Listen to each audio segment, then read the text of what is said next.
The Seattle Seahawks return to practice today with all intentions on stopping their 4-game losing streak. So you know what? Let's go to the video and hear what the players and coaches have.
Today here, because of the Monday night that we're taking full advantage of, it feels a lot longer of a break than just one day, just because we get out of routine, but it's good for us, and we're trying to take advantage of that.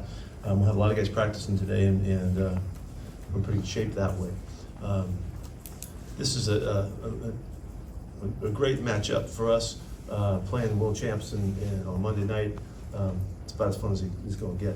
So there is so much at stake from this point forward. There's so much with 5 other teams that are vying for this spot. It's a run to the finish and see who wins the race, and it's exciting.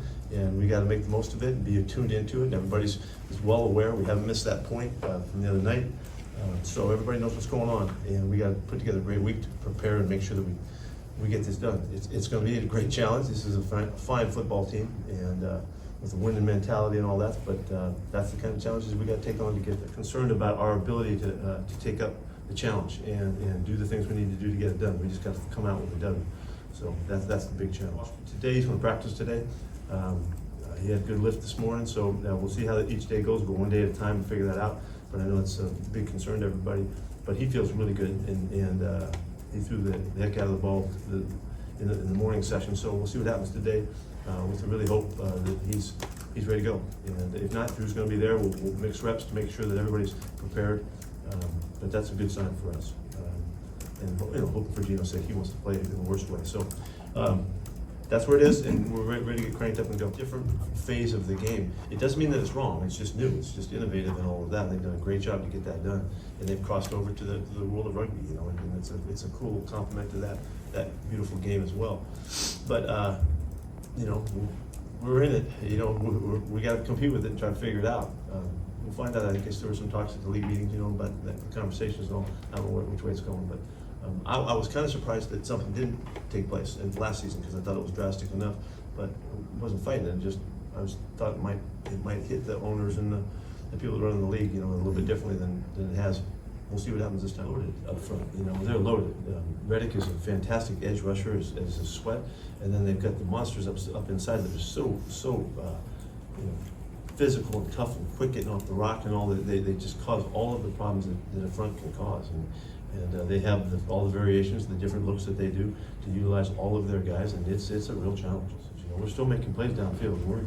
We're kind of on track with being a pretty explosive football team and on offense, and so we have to keep that going. I think we're 10th or 11th or something like that for explosive plays. It's a good part of our game, you know. So we're going to keep trying to find them. You know, you have to create them each week, and then you got to hope for good catch after, you know, run after catch and stuff like that to make those plays. Basically, I mean, it's the tournament's on. You know, I mean, here we go, and it's 1 week at a time. We have to fight our way out of this thing.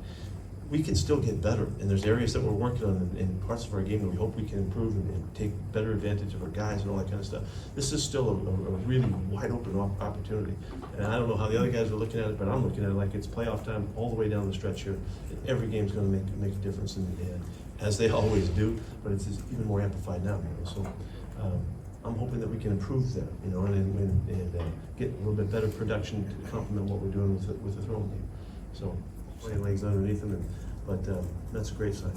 And so we'll count on him moving forward. We should be in great shape, carry our business on that one. I really believe that it's a tackle that the guys can learn to avoid. And so with that in mind, just like we've done with the head and all the things that we've done, the horse collar thing, it will still happen at times, you know.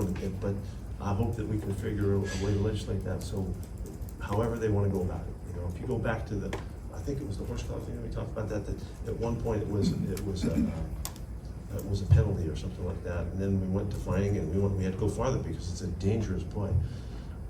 I understand that it's hard on the defensive players, man. I can understand it more, but that's still, I think it's because there's a decision that's made in that moment that the guy he can do that. If we can do it in other areas of our game, we can do it here, and we're asked to do it every time you hit the quarterback, you burp the quarterback on the ground, all of those things. We have to make those decisions, you know, to keep us in the middle of the moment, and the guys can show that they can do that. So I'm for it. We showed spurts of that.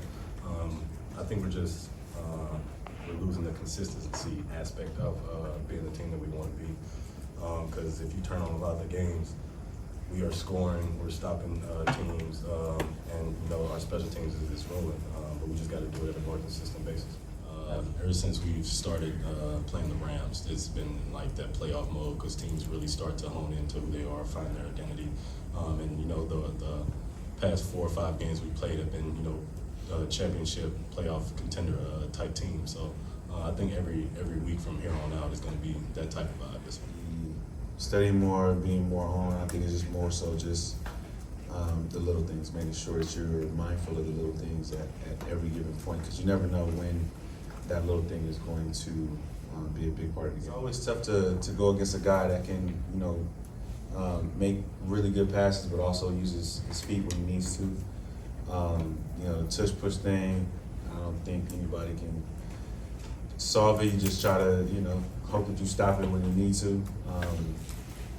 They've been really successful in that, but I think the biggest thing for defenses is to not let them get to that 3rd and 1 or 4th and 1 or get to the goal line that allows them to do that. So we have to do a really good job on 1st and 2nd down, creating those longer yardages so you don't get them into that situation, because they're very successful at it. And you know, we're ready for it. Cool. You know, I think you know, when you look at the list of guys, the other 7 guys, they're, you know, really amazing players, really amazing people. So to be in that group is really cool. Be up for this award is really cool. So you know, I don't know what goes into picking the person, but you know, if I do, then it'd be a blessing for sure. There you go. Pete Carroll, Bobby Wagner, and DK Metcalf commenting on what the team needs to do if they're to stop this 4-game losing streak. And that is commitment. That is, they have to communicate, and each player has to pay attention to detail and also hold themselves accountable. And that's what they're going to have to do, because Monday's opponent, the Philadelphia Eagles, have the number 8 ranked offense overall. The defense, which is ranked 22nd, is number 6 against the run. So if the Seahawks are gonna come out of this against, you know, an Eagles team that, as I said, is also looking to snap its own losing streak, I mean, they're gonna have to play the best game of the season, no duh. They are up against it, and they just have to rise to the occasion per man. And also, You saw the injury report, and it looks, some of the ones sitting out are obviously veteran stuff, but really the one that Pete Carroll talked about today to watch is Devon Witherspoon, and he said we're going to take it day to day. But the two running backs, Charbonnet and also Zach Charbonnet, I should say, and also Ken Walker are good to go. So that's good news from there. From the VMAC in Renton, I'm Asvita Marir for the CascadiaSports.net report.